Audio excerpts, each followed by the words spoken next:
Hello guys, welcome back to the channel. இன்றைக்கி சூப்பரான டேஸ்ட்டில் ஒரு அவரக்காய் பொரியல் எப்படி செய்யலான்னு பார்க்கலாம். வாங்க வீடியோக்குள்ளே போகலாம். அவரக்காவை இந்த மாதிரி குட்டி குட்டியாக கட் பண்ணி வச்சுக்கோங்க.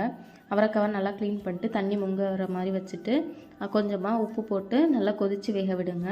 இப்போ ஒரு மசாலா ரெடி பண்ணிக்கலாம். அதுக்கு ஒரு 3 பல் பூண்டு எடுத்திருக்கேன். காரத்துக்கு எவ்வளோ பச்சை மிளகா வேணுமோ அவ்வளோ எடுத்துக்கோங்க. தேங்காய் கொஞ்சமாக எடுத்துக்கோங்க. கருவேப்பிலை, சீரகம், கொஞ்சமாக மஞ்சள், உப்பு இதெல்லாமே சேர்த்து நல்லா இந்த மாதிரி பல்ஸ் பண்ணி எடுத்து வச்சுக்கோங்க. இந்த கன்சிஸ்டன்சியில் இருக்கணும். இப்போ ஒரு கடாயை அடுப்பில் வச்சுக்கோங்க.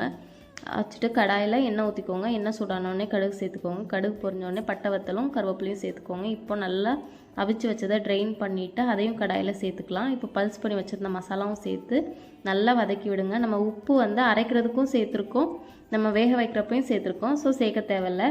இப்போது மூடி போட்டு ஒரு 2 நிமிஷம் வேக விடுங்க. பாருங்கள், 2 நிமிஷம் கழித்து ஓப்பன் பண்ணி பார்த்தா சூப்பராக அவரக்காய் பொரியல் ரெடி ஆயிடுச்சு. இந்த மாதிரி செஞ்சு கொடுத்து பாருங்கள், கண்டிப்பாக திருப்பி திருப்பி கேட்பாங்க.